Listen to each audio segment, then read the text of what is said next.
सुनकर एक बहुत बड़ा सवाल आपके मन में आएगा कि ऐसी कहानियों को क्यों बढ़ा चढ़ाकर हमें बताया जाता है। नीलांजन कहते हैं ऐसा इसलिए किया जाता है ताकि इंडियन पब्लिक को एक आइडिया बेचा जा सके। मित्रों, मैं बचपन में रेल के डिब्बे में चाय बेचता था और आज आपके सामने खड़ा हूं।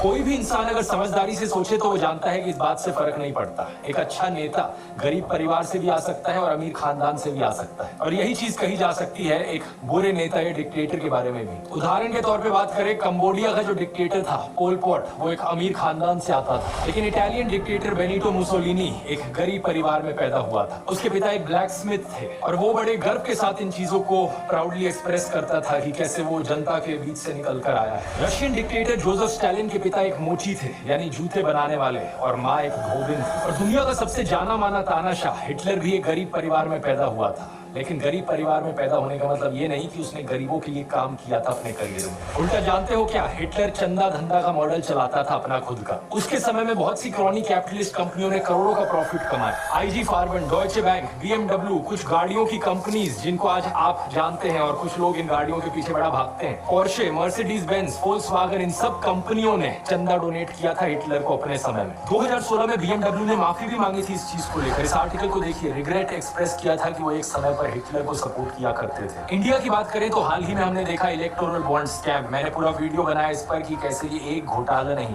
बल्कि घोटालों का भंडार था। बहुत सी कंपनियों को इससे फायदा हुआ और आम जनता को नुकसान। पिछले 10 सालों में प्रधानमंत्री मोदी के मित्र जैसे कि गौतम अडानी भरपूर तरीके से अमीर बनते रहे और देश के 80 करोड़ गरीब लोगों को 5 किलो मुफ्त अनाज लेने पर मजबूर कर दिया गया। बेरोजगारी और महंगाई ने गरीब लोगों की कमर तोड़कर रख दी है आज के दिन। अब तो ऐसी सिचुएशन आ चुकी है कि नरेंद्र मोदी खुद को गरीब परिवार का बताते हुए जिन राहुल गांधी को एलीट वर्ग का प्रोजेक्ट करते थे, युवराज कहते थे, आज वही राहुल गांधी खुल्लम खुल्ला गरीबों को कह रहे हैं कि वो गरीबों के हैं और नरेंद्र मोदी अडानी अंबानी जैसे अमीर सेठों के हैं। अडानी को बिना मजदूरी बिना कुछ लाखों करोड़ रुपए देते हैं तो कहते देखो देखो देखो विकास हो रहा है।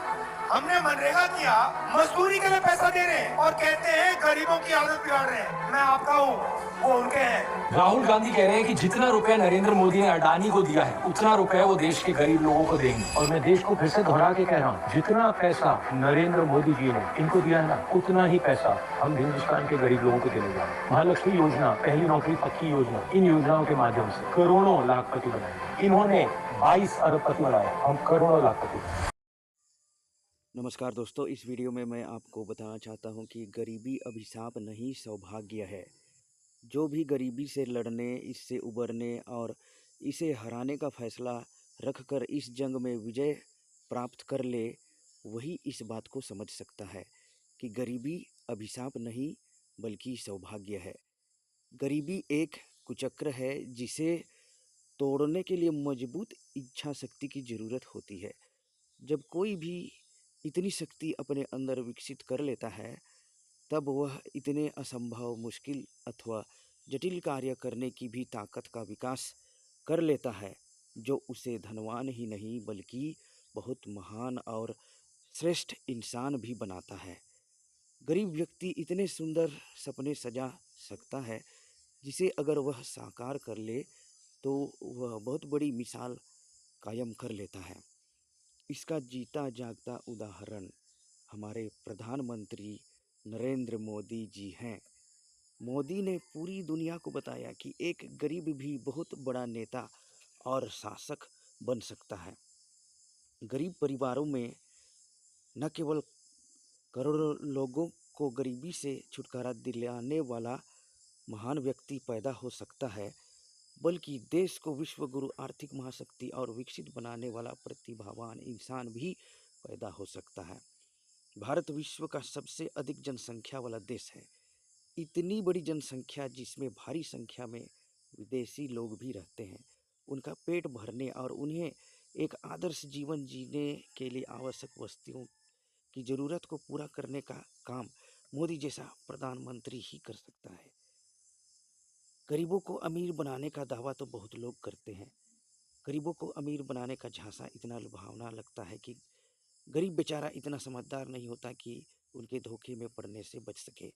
किसी भी देश अथवा समाज में अगर जाति अथवा धर्म के आधार को छोड़कर अमीरी और गरीबी के आधार पर बहुसंख्या निर्धारित की जाए, तब गरीब ही बहुसंख्या में है। हमारे देश में गरीब ही बहुसंख्या में है। इस गरीब बहुसंख्यक लोगों को गरीबी से बाहर निकालने का झांसा देकर हुकूमत के ताले की चाबी हासिल की जाती है, लेकिन गरीबों और देश की सेवा से उन्हें बिल्कुल मतलब नहीं होता। मोदी की बात की जाए तो मोदी तो गरीबों के मसीहा हैं ही, देश का ऐसा अनमोल रत्न भी हैं जिससे जन जन का खजाना भरता रहा है।